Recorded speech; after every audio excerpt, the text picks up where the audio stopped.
You know, atheism is nothing new. Atheism is atheo, which means no God. That's what agnosticism means, agnosis, which means I don't know. Atheism says I don't believe there's a God.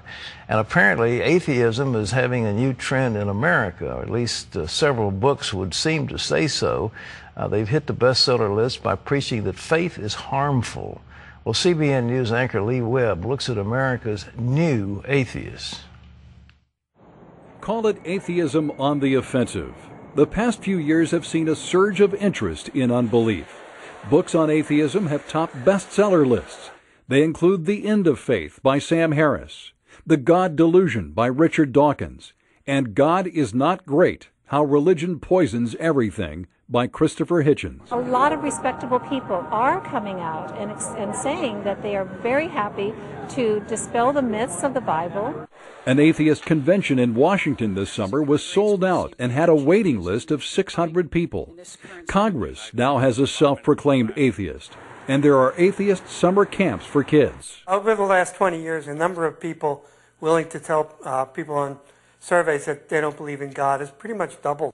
Some believe atheism has grown because of 9/11 and Islamic terrorists killing innocent people in the name of religion.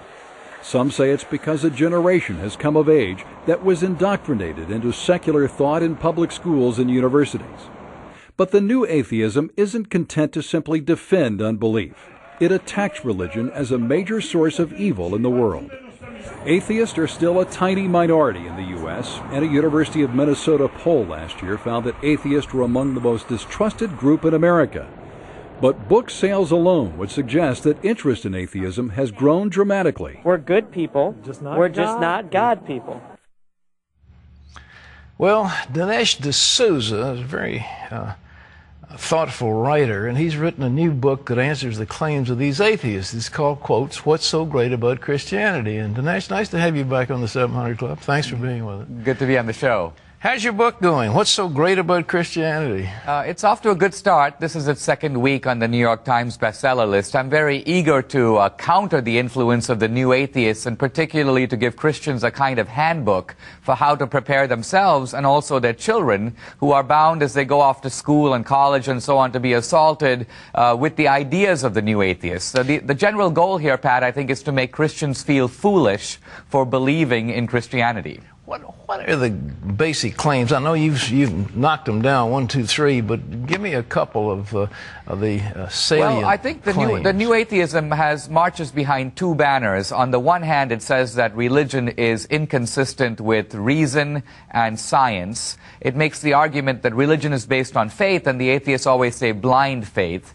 And then because religion is supposedly based on faith, it leads to fanaticism. So the atheists will say, for example, that religion is behind much of the crimes and terrorism and violence and wars. They point to 9/11. They point to the conflicts around the world in the name of religion. They also will point to the Crusades, the Inquisition, the religious wars, the Salem witch trials. They say, look, the world would be a lot better off if God was not a part of it. Well, you take those specific things head on, and then you point to how many tens and tens of millions of people have been killed and butchered by atheists. Talk about that. Well, what's interesting is that the atheists cry sort of crocodile tears about the crimes of religion, very often crimes that go back 500 or 1,000 years ago.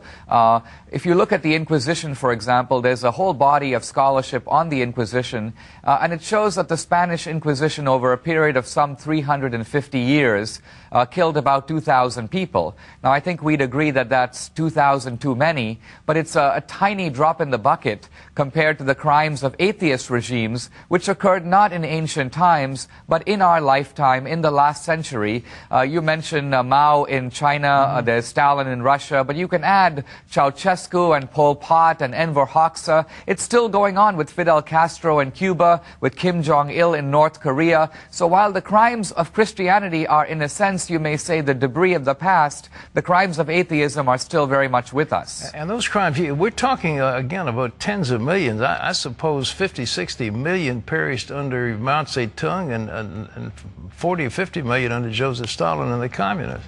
Well, Dostoevsky says in the Brothers Karamazov, if God does not exist, everything is permitted. And in some ways you can see that in ancient times, even the most mean-spirited inquisitor was somewhat held back by the idea that I'm going to have to face a last judgment. But when you remove the idea of God, there's nothing to hold you back except your own power and your own will. And this is why I think we've seen these terrible catastrophes, oceans of blood and mountains of bodies.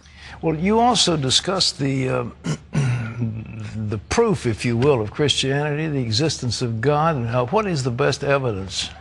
Well, I think it's important to notice, for example, that the atheists always march behind the banner of science, and what they forget is that modern science developed in Western civilization which is the product of Athens on the one hand, but also Jerusalem, and Jerusalem refers to Judaism and Christianity. If you look at the great scientists of the past 500 years, from Kepler to Galileo to Newton to Mendel to Maxwell, the vast majority of them were believing Christians. So this idea of a war between science and religion, I think, is part of the atheist propaganda to make Christians, and especially smart Christians, feel that if you want to be scientific, that somehow sets you up against belief. Well, actually, all modern science is based on the fact that there are certain laws in the universe, and if you find those laws and work in accordance with them, you can come up with interesting discoveries. It isn't a random universe as if there was no order to it. Well, what's interesting is that it is incredible intelligence embodied in the laws of nature, and it's taken our brightest scientists from Kepler to Newton to to Einstein to excavate, if you may, the intelligence out of nature. So if scientists are decoding the intelligence in nature, who encoded it? Who put it there? So atheism, I think, in a strange way, has difficulty accounting for the world and for our place in it. What about the Big Bang? We've had many cosmogonies, but this seems to be the one that's in current vogue, is the concept that everything's had a start from a massive explosion. How do they handle that one?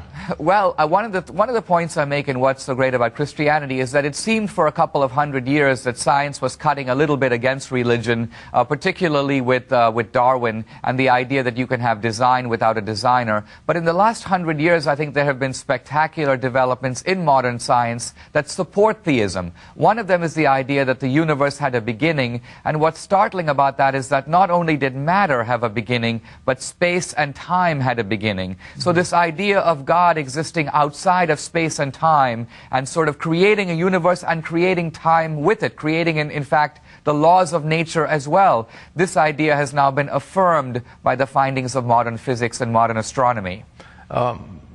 They like to say it's the twilight of Christianity, but you maintain it's the twilight of atheism. Is that right?